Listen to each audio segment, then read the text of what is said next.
Cidade Sufocada, parte 55.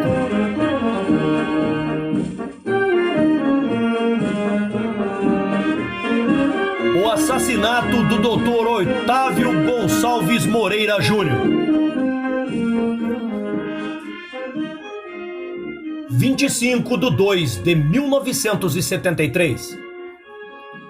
As organizações terroristas intimidavam a sociedade de várias maneiras. Explosões de bombas, atentados a quartéis, justiçamentos de militares estrangeiros e de industriais, sabotagens, sequestros e inúmeras outras ações levavam a pânico a vários setores da população.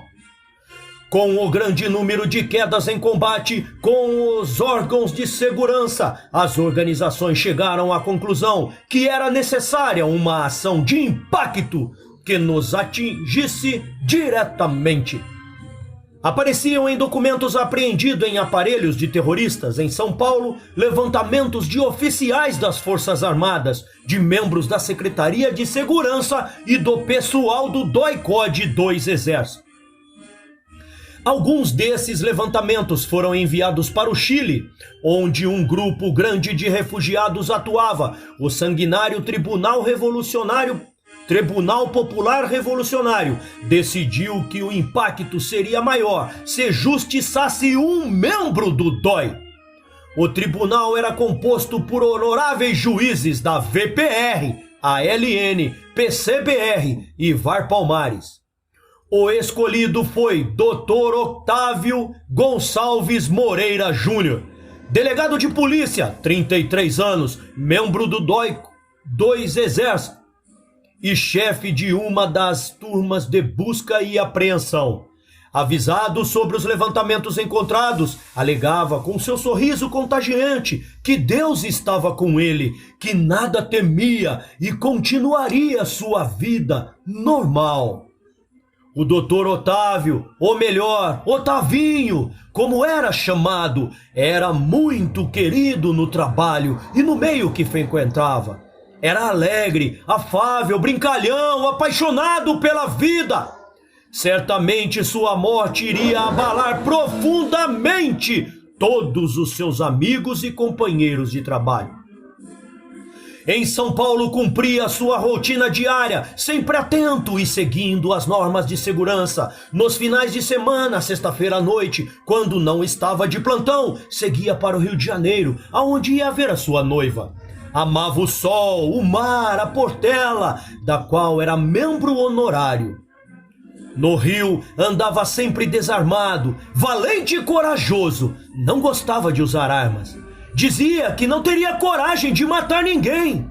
Preferia usar seus dotes de faixa preta e confiava na força do seu porte físico, com mais de 1,80 m de altura. Em Copacabana relaxava, hospedava-se e ia à praia e jogava vôlei, sempre no mesmo lugar, despreocupado, apesar de todas as instruções recebidas para verificar se estava sendo seguido. Otavinho se encaixava, se encantava com o Rio e conhecia as normas de segurança, mas esquecia. Confiava na sorte, facilitava, aproveitando-se disso. Bete Chachamovitz, da ALN, fez todo o seu levantamento e repassou sua rotina para o comando Getúlio de Oliveira Cabral. Todos os horários, hábitos, locais frequentados, enfim, toda a sua ficha estava selada à sorte alegre do brincalhão Otavinho. Sexta-feira, 23/2/1973. Era noite. Dr. Otávio viajou para o Rio de Janeiro. Antes passou em minha casa e apanhou uma encomenda que minha mulher mandou para minha sogra. Sábado amanheceu no Rio e foi para o apartamento onde sempre se hospedava. Em seguida, foi à praia de Copacabana. Não percebeu 2 homens estranhos que observavam. À noite, foi o ensaio da Portela.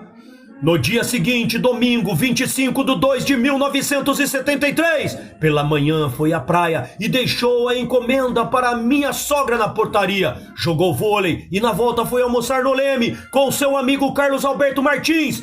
Voltou do almoço e, distraído, não notou um automóvel Opala estacionado na esquina da Avenida Atlântica com a Rua República do Peru. Os carrascos estavam à espreita desde as 15 horas. No Opala, os encarregados da execução, os outros estavam em locais estratégicos para dar cobertura. Otavinho ia com os amigos para o apartamento onde se hospedava. Estava de bermudas, camisa estampada e sandálias, como sempre, desarmado. Parou em um orelhão para ligar para a noiva. Nesse momento, Betty Chachamovitz fez um sinal e apontou para os assassinos. 3 terroristas partiram em sua direção. Uma esteira de praia debaixo do braço de um deles escondia uma carabina calibre 12, arma de caça de alto poder de destruição. De dentro da esteira partiu o primeiro tiro, que o atingiu pelas costas. O impacto foi tão forte que o derrubou e o atirou longe. O segundo tiro, dirigido ao coração, atingiu um crucifixo de ouro que ele trazia. Otavinho era católico, praticante e pertencia à Ordem Terceira de São Francisco. O outro homem aproximou-se e deu-lhe mais 2 tiros no rosto, deformando-o. Os últimos tiros foram disparados de uma pistola 9mm. Otavinho morreu instantaneamente. Seu amigo Carlos Alberto foi ferido com 2 tiros, mas sobreviveu. Os assassinos jogaram panfletos sobre o corpo e fugiram em seguida. Como o impacto sobre os órgãos de segurança não poderia haver melhor escolha, Dr. Otávio era um delegado idealista, carismático, amável e estimadíssimo. Participaram da ação Betty Chachamovitz, da ALN, Merival Araújo, o Zé, da ALN, Flávio Augusto Neves Leão Salles, o Rogério, da ALN, Tomás Antônio da Silva Meireles Neto, o Luiz, ALN, José Carlos Costa, o Baiano, da VAR Palmares, James Allen Luz, o Ciro, da VAR Palmares, Ramires Maranhão do Vale, o Adalberto, do PCBR, e Ranúzia Alves Rodrigues, a Florinda, do PCBR. As indenizações foram distribuídas fartamente aos familiares de seus assassinos. A notícia da morte do Dr. Otávio chegou logo a São Paulo. Às 18 horas eu fui informado do ocorrido. Todos ficamos consternados. Partiram para o Rio de Janeiro os delegados do DOPS, Romeu Tuma e Sérgio Paranhos Fleury. O delegado de Polícia Geral, Walter Supo, providenciaram a remoção do corpo para São Paulo. Entre os pertences de Dr. Otávio, o Dr. Supo encontrou o seguinte cartão, abre aspas: "Este acidente, por favor, chame urgentemente um padre católico, mesmo que eu já esteja morto. Otávio Gonçalves Moreira Júnior." Fecha aspas. Atendendo a esse pedido, o Dr. Supo, em plena madrugada, conseguiu um sacerdote da igreja de Santa Terezinha, no Túnel Novo, Copacabana, que acompanhou o Instituto Médico Legal e deu uma unção dos enfermos ao Otavinho. Segunda-feira, pela manhã, um táxi aéreo chegou a Congonhas com os restos mortais. Fomos esperá-los. Dr. Tuma, Supo e Fleury estavam muito abatidos. Sua mãe, Dona Esther, e seus irmãos, Eduardo e Maria Helena, inconsoláveis. Dr. Otávio Gonçalves Moreira Júnior foi velado no Salão Nobre do Palácio da Polícia em São Paulo. O cortejo seguiu pelas ruas, levando o corpo e um carro do Corpo de Bombeiros até o cemitério do Morumbi, onde foi sepultado com honras militares.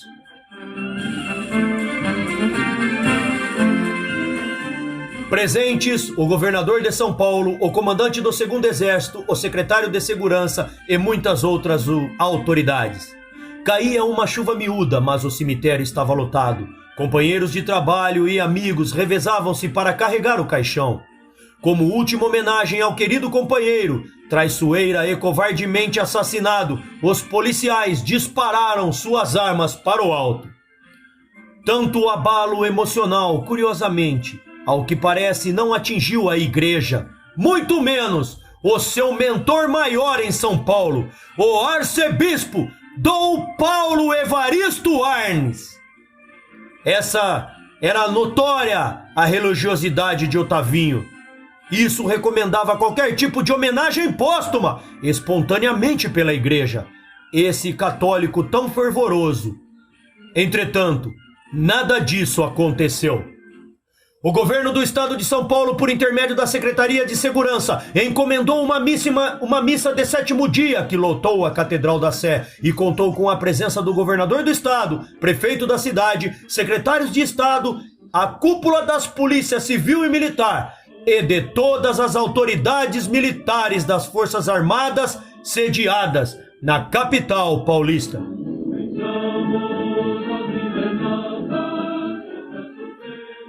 Nós, seus amigos e companheiros de trabalho, também mandávamos proceder a uma celebração muito concorrida na igreja vizinha ao Dói, na Rua Tutóia. Não foi, portanto, da iniciativa da igreja qualquer dessas homenagens a Otavio. A cor do seu credo político deve ter sido a razão disso. Dom Paulo Evaristo Arnes jamais se pronunciou condenando essa barbárie e outro crime da esquerda assassina. Se fosse o contrário, porém, tenho absoluta convicção de que o piedoso homem de Deus encheria a Igreja da Sé para ungir as vítimas da repressão, numa demonstração inequívoca de sua piedade como mão única. Apesar do tremendo impacto que o assassinato de Otavinho causou nos órgãos de segurança, eles não se intimidaram. Continuaram com mais garra e dedicação na luta que estavam empenhados. No final de 1973, a maioria das organizações terroristas que atuavam na guerrilha urbana estava desbaratada. Muitos militantes foram presos. Muitos tinham fugido para o exterior. E alguns estavam mortos. A guerra suja estava por terminar.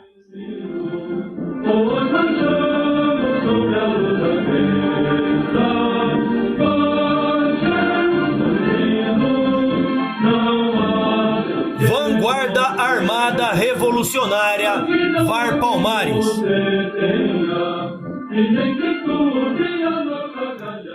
A VAR Palmares foi uma das responsáveis, entre outros crimes, pelos assassinatos do marinheiro inglês David A. Cuttenberg e do delegado de polícia Octávio Gonçalves Moreira Júnior. A VAR Palmares resultou da fusão das organizações Vanguarda Popular Revolucionária, VPR, e Comando de Libertação Nacional, Colina.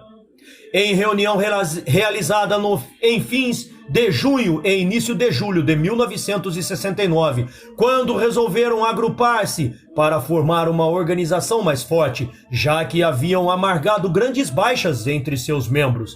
Nessa reunião se decidiu pela realização de um congresso que teria como principal objetivo ratificar a fusão. No início de setembro de 1969, realizou-se em Teresópolis o congresso que ratificaria a fusão, terminando em sua primeira fase o chamado Racha dos Sete, seguido mais tarde por outros dissidentes. O racha se baseou em conflito de ordem política e doutrinária. Sem a presença dos dissidentes, foi eleita a segunda direção da VAR Palmares, constituída por Antônio Roberto Espinosa, o Lino, Carlos Alberto Soares de Freitas, o Breno, Carlos Franque Paixão de Araújo, o Max, Jorge Eduardo Saavedra Durão, o Hugo, Mariano Joaquim da Silva, o Loyola, e Cláudio Jorge Câmara, o Aldo. Essa organização atuou por 4 anos. Com as quedas que ocorreram durante os anos de 1970 e 71, a VAR Palmares praticamente se desbaratou como organização, retraindo-se em suas atividades e realizando contatos com outros grupos, visando uma possível fusão. Apesar de no final de 71 já se encontrar em vias de extinção, ainda se manteve em atividade durante 72 e 73, sofrendo um sério abalo em outubro desse ano, após um acidente automobilístico que causou a morte do seu dirigente, James Allen Luz.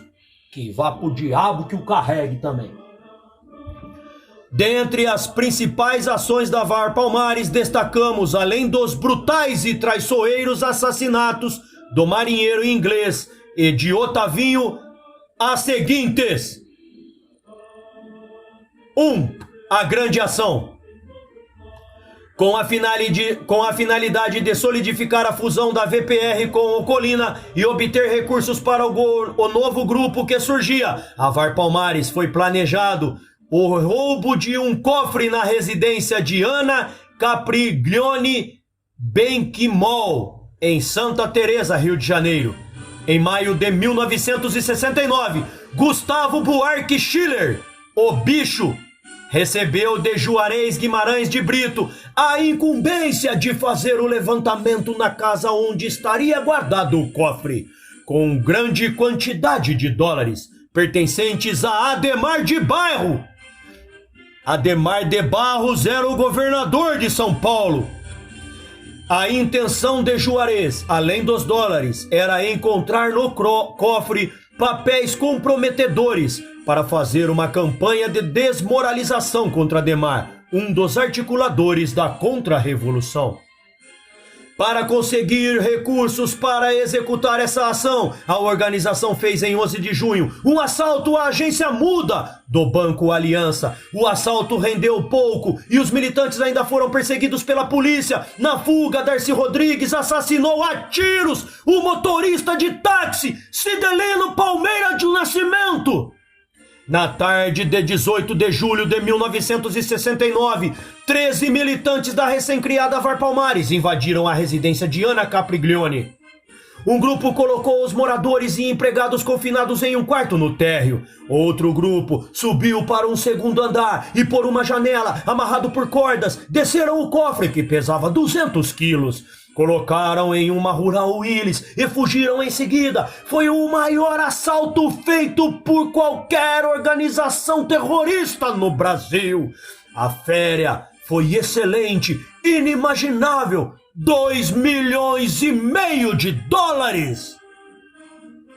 O destino dos dólares é discutido até hoje. Fala-se em compra de armas, distribuição entre as regionais da VAR Palmares, pequenas cotas aos militantes para sobrevivência e até remessa de 1 milhão de dólares para a Argélia. Fala-se também em contas na Suíça. Ao certo, jamais houve uma contabilidade dessa fortuna.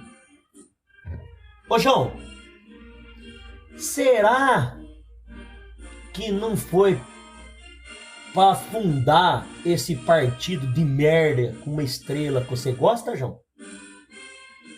Porque foi depois dessa porcaria que surgiu esse partido, João.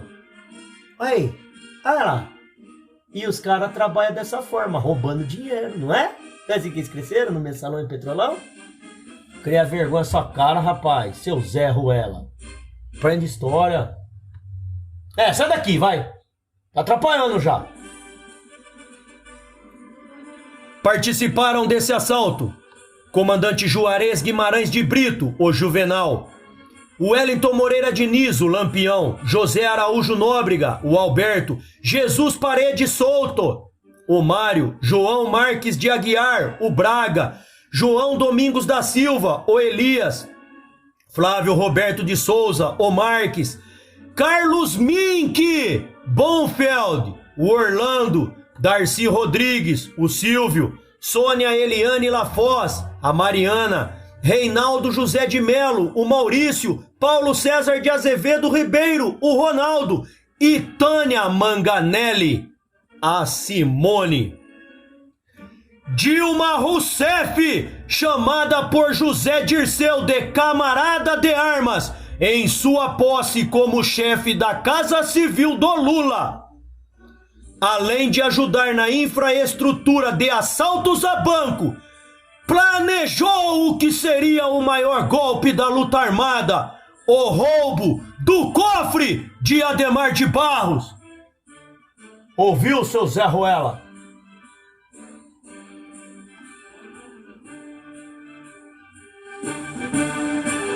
Sequestro de avião. Com o pretexto de comemorar o aniversário da Revolução Cubana, no dia 1º de janeiro de 1970, a VAR Palmares sequestrou um avião Caravelle da Companhia Cruzeiro do Sul, que fazia a linha Montevidéu, Rio de Janeiro, e o desviou para Cuba com seus 95 passageiros. Os objetivos do sequestro eram fazer propaganda da luta armada intencionalmente e conseguir treinamento para os sequestradores em Cuba. O sequestro foi planejado por James Allen Luz e contou com a participação de Atos Magno Costa e Silva, Cláudio Galeno de Magalhães Linhares, Isolde Sommer, Nestor Guimarães Herédia e Marília Guimarães Freire. James Allen Luz voltou clandestinamente ao Brasil nos fins de 1970 para continuar, depois do treinamento, atuando na guerrilha urbana. Justiçamento de Geraldo Ferreira Damasceno e queima de arquivo de Elias dos Santos. 29/5/1970, Geraldo Ferreira Damasceno foi incumbido por uma dissidência da VAR Palmares, DVP, de guardar algumas armas da organização em sua residência. Era uma carabina e 5 revólveres calibre 38 com a munição. Acabou vendendo-as por necessidade de sobrevivência. Ao saber da venda, o Tribunal Revolucionário, num julgamento sumário, condenou-o à morte. Geraldo reconheceu o seu erro e imaginava que no máximo seria expulso da DVP. Às 23 horas do dia 29/5/1970, foi marcado um ponto da DVP com Geraldo na Rua Leblon, em Duque de Caxias, Rio de Janeiro. Segundo combinado na organização, Geraldo seria morto a facadas. Um imprevisto aconteceu, pois Geraldo, por precaução, levou consigo um amigo de nome Elias dos Santos. Não confundir com o soldado da PE, Elias dos Santos, morto por Prestes Maia, em 18/12/69, durante o estouro de um aparelho do PCBR. Ver PCBR. Como Geraldo chegou acompanhado, seus assassinos mudaram o plano inicial. Em lugar das facadas, mataram-no com 6 tiros. Para que a execução não tivesse testemunha, Elias dos Santos também foi abatido a tiros.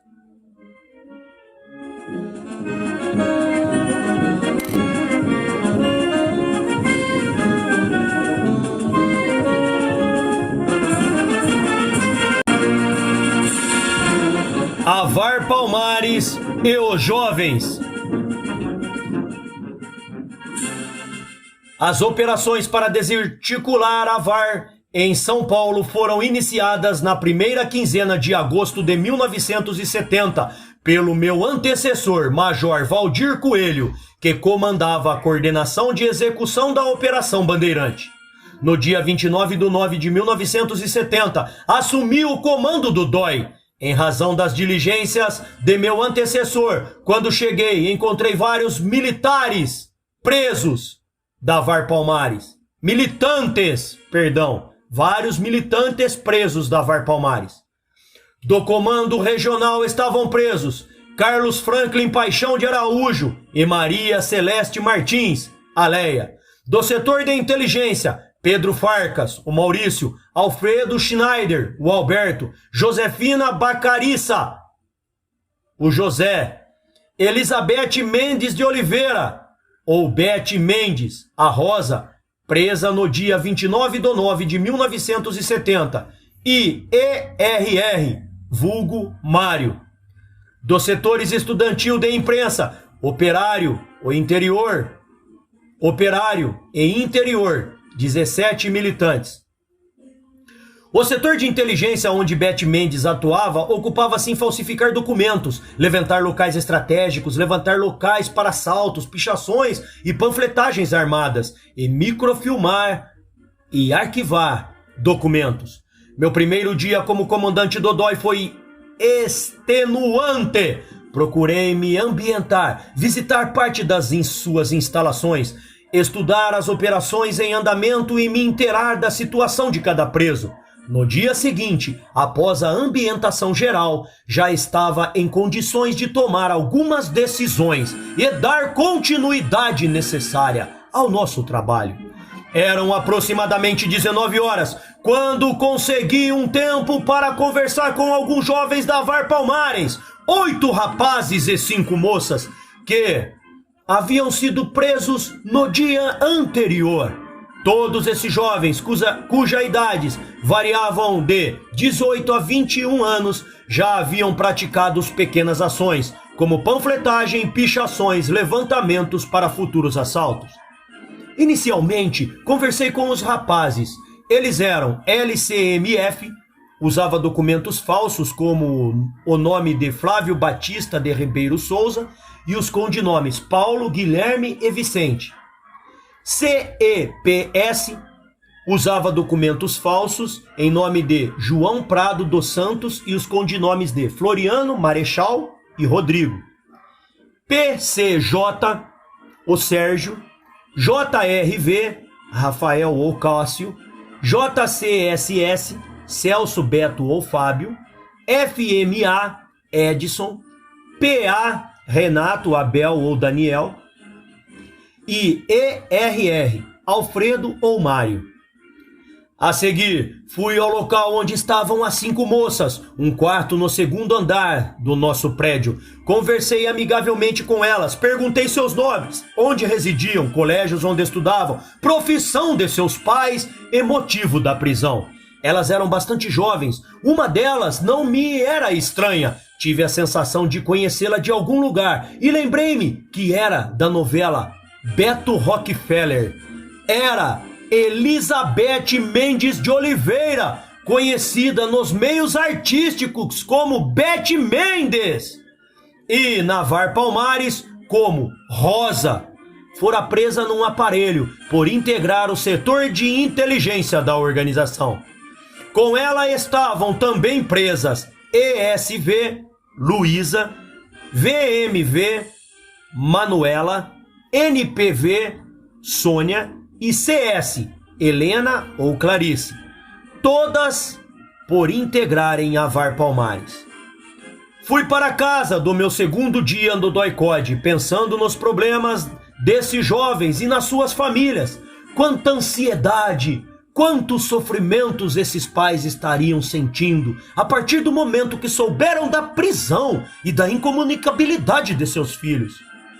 Todos pertenciam a uma organização subversivo-terrorista, usavam codinomes, alguns foram presos vivendo em aparelhos, tinham participado de pequenas ações, já estavam sendo instruídos para a execução de assaltos e futuramente seriam induzidos a participar de sequestros e fazer justiçamentos.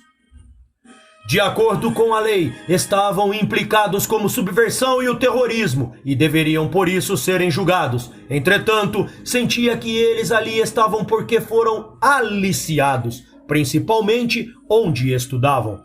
Seguindo os trâmites legais após os depoimentos preliminares, deveriam ser mandados para o DOPS, para serem ouvidos e indiciados em inquérito policial. A seguir, o seu destino seria provavelmente o Presídio Tiradentes, o famoso aparelhão. Para eles e para o Brasil, seria muito melhor a recuperação do que a condenação na justiça, caso seguissem os trâmites legais. A convivência no presídio com terrorista de alta periculosidade, a influência do comando revolucionário do presídio, os tornaria militantes mais capacitados para a prática de ações terroristas. Era necessário evitar que isso acontecesse. Com a autorização do comandante do 2º Exército, decidimos que 11 desses jovens não seguiriam os trâmites normais e iniciou-se intenso trabalho no sentido de que eles retornassem à família e à sociedade. A primeira medida foi deixá-los isolados e incomunicáveis. Eles passaram a sentir saudades dos pais, dos irmãos, da família. Da mesma família que a maioria estavam prestes a abandonar para ingressar na clandestinidade. Ao mesmo tempo, os pais aflitos queriam vê-los, queriam abraçá-los. Isso tudo nos comovia, mas não cedíamos. Essa ansiedade mútua de pais e filhos era necessária para o trabalho de recuperação. Enquanto os dias passavam, os oficiais dos exércitos, alguns deles psicólogos, visitavam e entrevistavam esses rapazes e moças. Discutiam com eles os problemas brasileiros, a subversão, o terrorismo, as suas consequências. Os livros, artigos indicados por eles para a leitura deveriam induzi-los a olhar a vida sobre outro ângulo e levá-los a uma reflexão profunda meditação.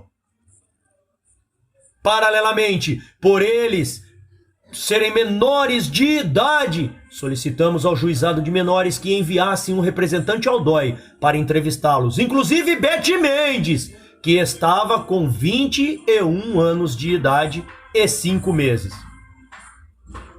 Atendendo ao nosso convite, a senhora Zuleika Sucupira, como representante do juizado, esteve várias vezes ao DOI, onde os entrevistou. Os pais foram convidados para uma reunião no auditório do DOI. A essa altura, como os filhos já tinham sido interrogados, fiz um resumo da militância de cada um e das ações que até então haviam praticado.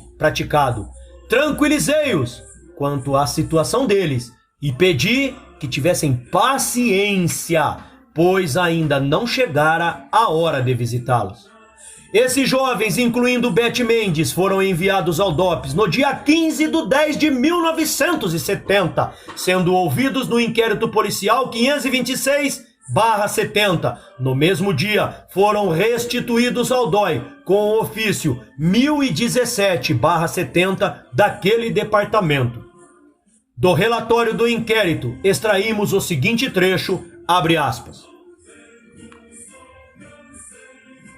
Esta organização VAR Palmares, além de desenvolver atividades que visavam a implantação de um movimento armado revolucionário, procurava ainda contaminar a mente dos jovens e viciá-los nos atos de corrupção e falsificação de documentos, bem como degregá-los do meio familiar e induzindo-os a viver na ilegalidade com documentos falsos a custas das organizações subversivas, numa verdadeira afronta à moral familiar e social e nacional. Atendendo a solicitado pelo comando do 2º Exército, no que se refere à recuperação dos jovens iniciados, conscientizados e induzidos por elementos que pretendiam instaurar a desorganização moral e a luta armada no país, liberamos os indiciados não citados no pedido da preventiva, uma vez que foram iludidos em seus ideais, bem como desvirtuadas suas intenções, ficando sujeitos à punição prevista pela Lei de Segurança Nacional, uma vez que também as infringiram, dando-lhes a chance de responder pelos seus atos em liberdade e na continuidade de suas atividades normais, em companhia de seus familiares e da sociedade. Ao colocá-los juntamente com os outros elementos já radicalizados numa mesma cela de presídio, estaríamos proporcionando uma melhor conscientização da esquerda, bem como causando a revolta própria do jovem nessa idade crítica. Fecha aspas. No dia 16 de 10 de 1970, convocamos os pais ao DOI e numa cerimônia simples, quebramos a incomunicabilidade de seus filhos. A reunião foi no nosso auditório, onde houve o reencontro de cada preso com seus pais. Foram momentos emocionantes. Ao término da reunião, todos foram libertados e se retiraram na companhia dos seus pais, inclusive Beth Mendes, que permanecera presa 18 dias. Atendendo ao convite do 2º Exército, todos os pais compareceram à gravação de um programa especial na TV Tupi. O programa, que foi ao ar no dia 19/10/1970, às 22h45, teve o objetivo de alertar e esclarecer as famílias a respeito dos métodos usados pela subversão para recrutar os jovens. O apresentador foi Brota Júnior, um profissional conhecido pela sua elevada competência e admirável espírito público. A senhora Zuleika Sucupira, também presente e entrevistada pela imprensa, declarou, abre aspas, mantive diversos contatos com os jovens, tendo verificado em palestra informal com os detentos que estes não haviam sofrido nenhum tipo de violência, ressaltando que o Serviço de Assistência de Menores não possui recursos nem condições para dispensar esses jovens o tratamento que eles vêm recebendo por parte das autoridades militares. Fecha aspas. Estado de São Paulo, 17/10/1970. Na mesma reportagem, o Estado de São Paulo acrescenta, abre aspas, a verdade é que nossos filhos foram intoxicados pela doutrina comunista. Palavras do pai de um dos jovens ontem colocado em liberdade. Julgava que minha filha estivesse imune à trama da subversão. São palavras do pai de uma jovem a que até o início deste ano lecionava religião em um estabelecimento de ensino nesta capital. Estes são alguns dos depoimentos em que um grupo de pais cujos filhos formavam na organização Vanguarda Armada Revolucionária prestaram grande programa gravado por uma estação de televisão e que será transmitido em rede, segunda-feira, às 22h45, para todo o país. Na oportunidade, respondendo às perguntas que lhes foram formuladas pelos jornalistas, os pais prestaram diversas informações acerca do comportamento de seus filhos. Um deles, preocupados com o desaparecimento de sua filha, suspeitando que ela estivesse envolvida em um movimento subversivo, procurou a colaboração das autoridades militares na busca da menor, a qual foi localizada em um dos aparelhos onde vivia na clandestinidade. No curso da entrevista, todos os pais foram unânimes em ressaltar o tratamento humano dispensado aos seus filhos no órgão de segurança onde estavam recolhidos. De uma forma geral, os pais assumiram a responsabilidade pelos erros que possivelmente cometeram, em razão do excesso de confiança que depositavam em seus filhos, pois admitiam que as facções subversivas poderiam envolver outros jovens e que jamais alcançariam seus lares. A circunstância dos jovens terem sido localizados e presos no início da clandestinidade, segundo a opinião dos seus pais e de suas autoridades, evitou que eles, inconscientemente, chegassem à etapa principal do aliciamento, o seu envolvimento definitivo na organização, através da prática de ações violentas. Fecha aspas.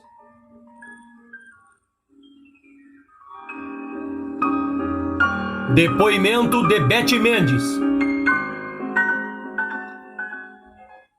Em 30/3/1971, na sede da primeira auditoria da 2ª Circunscrição Judiciária Militar, reuniu-se o Conselho Permanente de Justiça do Exército, na presença de seus membros, os 2 advogados de defesa, Dr. Paulo Rui de Godoy e Dr. Américo Lopes Manso, do procurador militar e do juiz auditor. Beth Mendes foi qualificada e interrogada. Na maioria das vezes, os subversivos e os terroristas, quando nessas mesmas circunstâncias eram ouvidos na auditoria militar, Negavam tudo o que haviam declarado no DOI e no inquérito policial. Aproveitavam a oportunidade para desmentir as declarações anteriores, dizendo que foram obtidas mediante tortura física e psicológica. Beth Mendes, nesse dia, 30 de março de 1971, quando qualificada e interrogada, não declarou ter sofrido qualquer tipo de tortura física ou psicológica. A seguir, transcrevo o final de seu depoimento, prestado quando qualificada e interrogada na auditoria militar. Abre aspas. Que, repetindo os fatos, se passaram como os narrou nesta oportunidade. Depoimento que prestou livre e sem nenhuma coação, que de fato sentiu-se emocionada e chorou, como todos presenciaram, copiosamente. Chorou e ainda chora nesta oportunidade, porque está arrependida do que fez. E isto porque acha que entrou em uma coisa perigosa, sem nenhum conhecimento das coisas e completamente contrária ao seu modo de ser. Entre parênteses, SIC. Que não acredita em nenhuma organização subversiva e acha inviáveis seus propósitos, porque chegou à conclusão de que eles querem apenas destruir, que é católica e não vive com seus pais, que são judicialmente separados. E como nada mais disse, nem lhe foi perguntado, deu-se por fim o presente que, depois de lido, vai assinado conforme: eu, ilegível, escrevente datilografei. Eu, ilegível, escrivão, assino. Seguem-se as testemunhas dos membros do Conselho Permanente de Justiça, de Elizabeth Mendes de Oliveira, o doutor juiz auditor e de mais 2 assinaturas ilegíveis.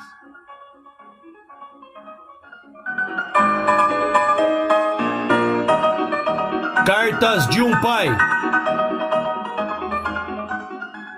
No dia 2 de agosto de 1971, recebi do advogado Dr. C.S., pai de C.S., Helena ou Clarice, uma das meninas menores presa juntamente com Beth Mendes, a seguinte carta, abre aspas. Excelentíssimo senhor Major Carlos Alberto Brilhante Ustra, capital, prezado amigo. Como posso agradecer-lhe? Como posso agradecer todas as autoridades militares? Como posso agradecer a sábia orientação do governo que, em tão pouco tempo, para a tão imensa dimensão do problema, está catalisando nossa juventude, conscientizando-a para a verdadeira luta pela legítima emancipação econômica e social brasileira? Creio que jamais conseguirei transmitir todo o meu reconhecimento.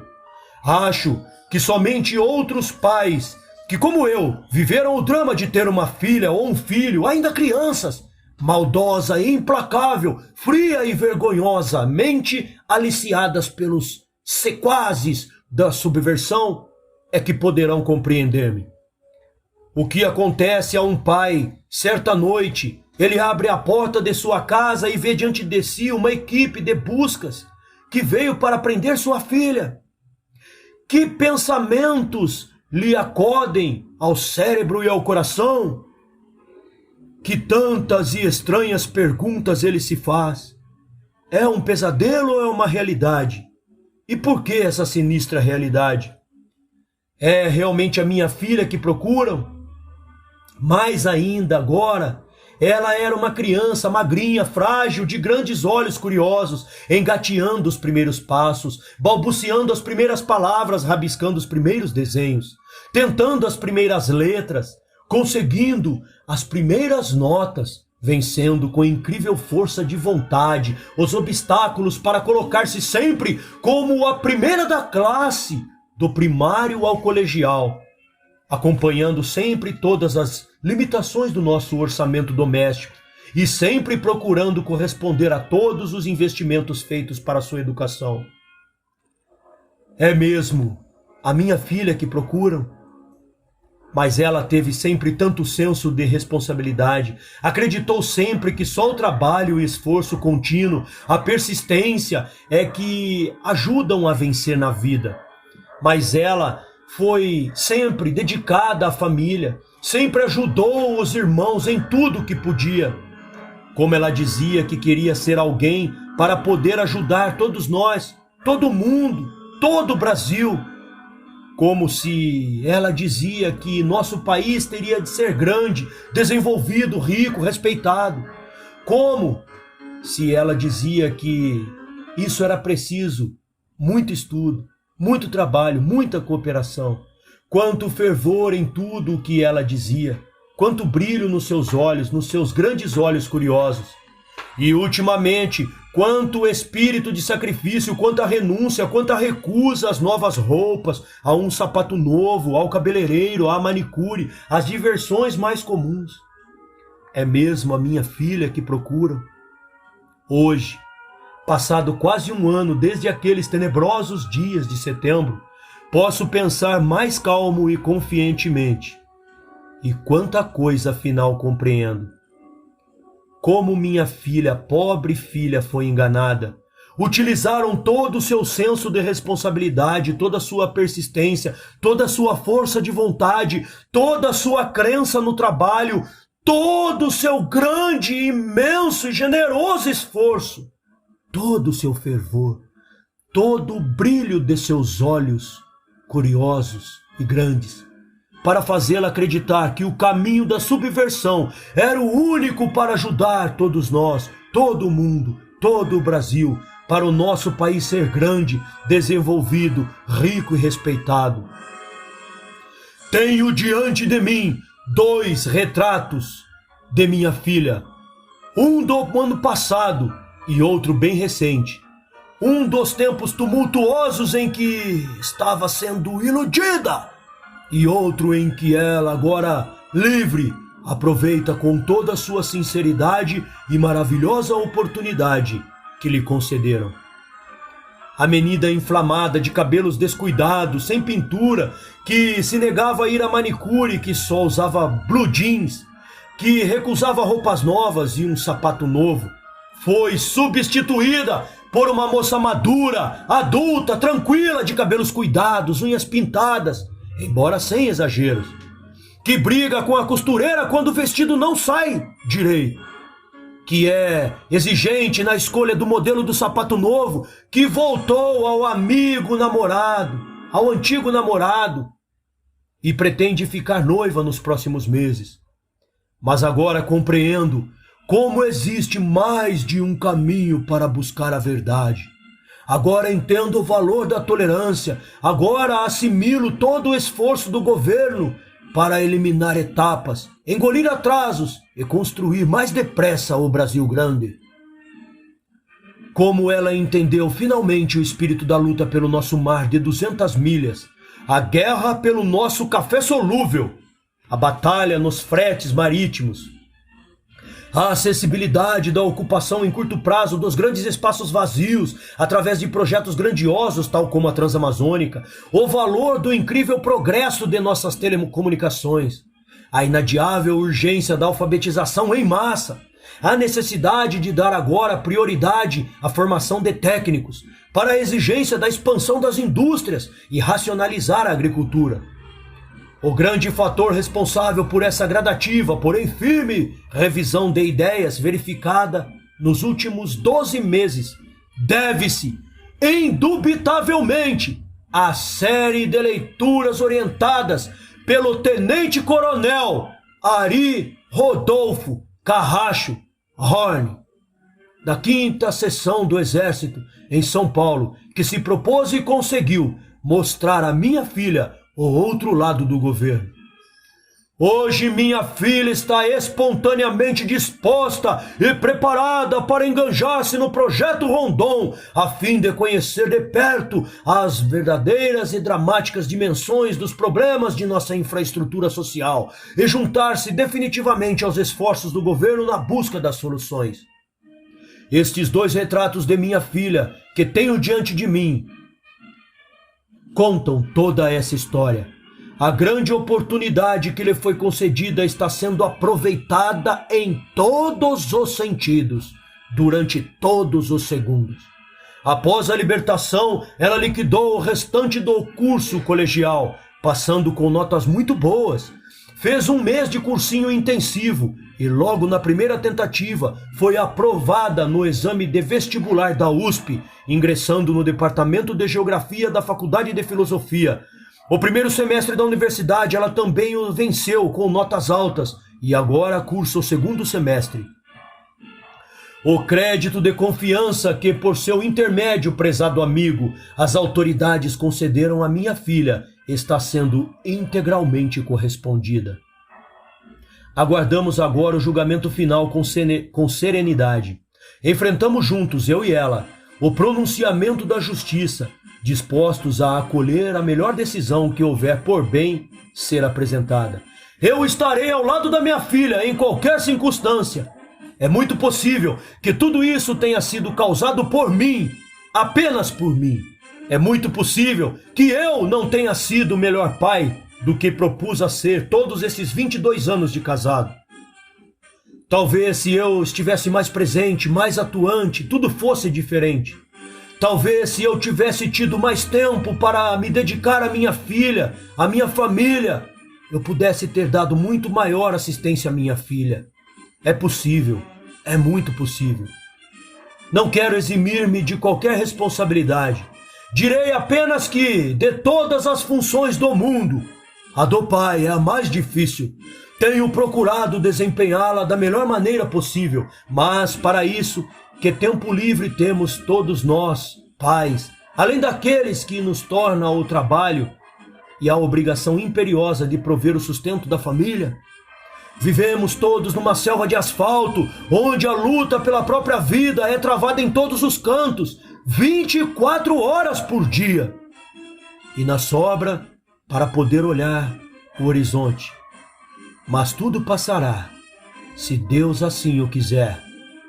Muito obrigado, pois, caro amigo, pela infatigável assistência dispensada à minha família e a todos os meninos e meninas envolvidas no episódio.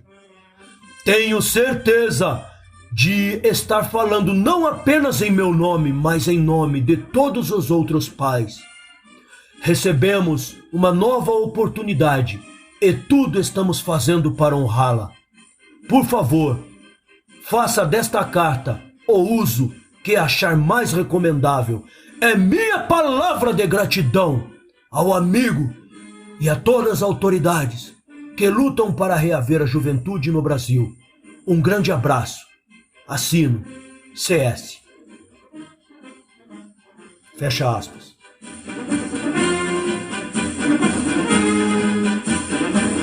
Nosso depoimento na justiça em favor dos jovens. Em 26 de agosto de 1971, por solicitação da primeira auditoria da 2ª Circunscrição Judiciária Militar, encaminhamos uma declaração ao juiz da auditor, assinada por mim e por mais 2 oficiais que prestavam serviço no DOI, nos seguintes termos. Abre aspas. Carlos Alberto Brilhante Ustra, Major, Major de Artilharia, 3ª G, traço 234276, servindo na 2ª Seção do 2º Exército. Dalmo Lúcio Muniz Cirilo, Capitão Artilharia, 2º G, traço 241958, prestando serviço na 2ª Seção do 2º Exército. Maurício Lopes Lima, Capitão de Infantaria, servindo no 4º Regimento de Infantaria.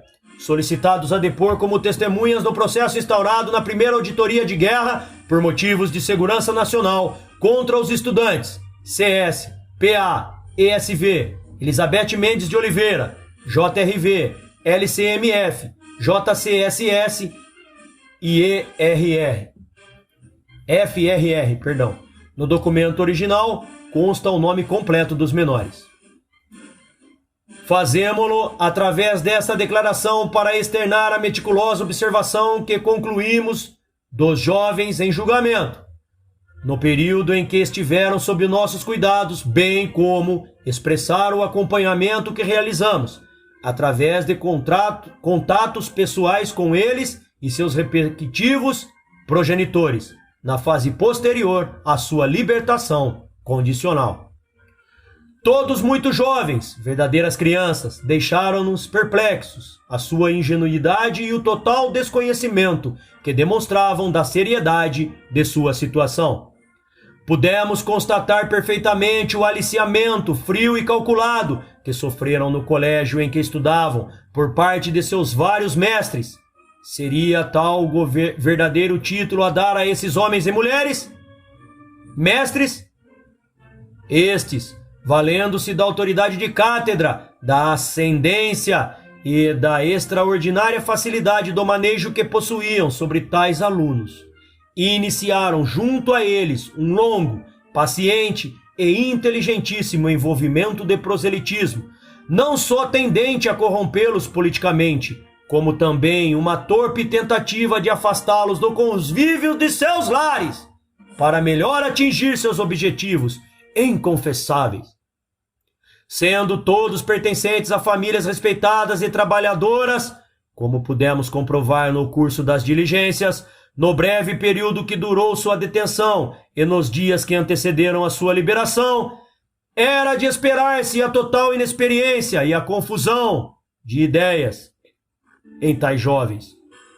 Daí a participação mínima que tiveram nos fatos, resumindo-se ela a reuniões, contatos de pontos e outras atividades carentes de periculosidade, ao que parece, e SMJ. Tudo isso levou as autoridades militares a optarem pela libertação, preferindo que os jovens indiciados respondessem ao processo em liberdade, de volta ao seio de suas famílias, dando-lhes assim uma eloquente demonstração de compreensão e tolerância, uma oportunidade de iniciarem logo sua reabilitação, com o retorno imediato às atividades normais de estudo e trabalho. Com isso, e contando ainda com sua irrestrita cooperação de seus progenitores e responsáveis, buscou-se inclusive evitar qualquer nova ligação ou contatos com elementos corruptores nos presídios, onde já se encontravam detidos os verdadeiros profissionais da subversão. Em todos estes últimos meses, após a libertação, temos estado em companhia de progenitores e de boa parte desses jovens. Além disso, temos recebido constantes notícias sobre eles. Podemos atestar com sinceridade com que todos buscam corresponder à oportunidade que lhes foi concedida. Todos estão estudando e trabalhando. Têm, assim, todo o seu tempo tomado por atividades construtivas. Não voltaram a ter qualquer vínculo com a situação anterior, ao contrário, têm demonstrado arrependimento verdadeiro por se terem deixado envolver. Alguns, por exemplo, além de terem voltado ao antigo namorado ou antiga namorada, que não pactuavam de suas antigas ideias, estão prestes a se tornarem noivos, como é o caso de CS. No documento original, o nome está por extenso. Lembramos também que, no caso da citada estudante e de vários outros colegas, estão eles procurando engajar-se na Operação Rondon, além de já terem realizadas leituras orientadas pela 5ª Seção do 2º Exército, por nossa indicação, imediatamente aceita pelos interessados. Temos, portanto, elementos para crer pessoalmente que a política adotada com estes jovens tenha se mostrado inteiramente acertada, sendo certo que, para tal correspondência, muito tem contribuído a assistência de seus pais. Era o que tínhamos a declarar. São Paulo, 26 de agosto de 1971. Assinado por Carlos Alberto Brilhante Ustra, Major de Artilharia. Dalmo Lúcio Muniz Carvalho, Major de Artilharia. Maurício Lopes Lima, Capitão de Infantaria. O documento original deve estar arquivado no STM junto ao processo. Os anos passaram. Eu e o jovem seguimos nossas vidas. Da maioria jamais tive notícias. Um deles, Pércio Árida, que tinha 18 anos, fez uma brilhante carreira. Formou-se em Economia pela Universidade de São Paulo em 1975. É PhD em Economia pela Massachusetts Institute of Technology, MIT. Foi secretário de Coordenação Econômica e Social do Ministério de Planejamento em 1985. Diretor da área bancária do governo do Banco Central do Brasil em 1986. Presidente do BNDES de 93 a 94 e presidente do Banco Central do Brasil em 1995 no governo de Fernando Henrique. Beth Mendes continuou sua carreira artística, filiou-se ao PT e foi eleita deputada federal. Jamais nos encontramos até 1985 e até então nunca soube que houvesse declarado que havia sido torturada no DOI. No Uruguai, 15 anos depois de sua prisão, fui surpreendido com sua participação na farsa montada para me atingir, sobre a qual escreverei mais adiante.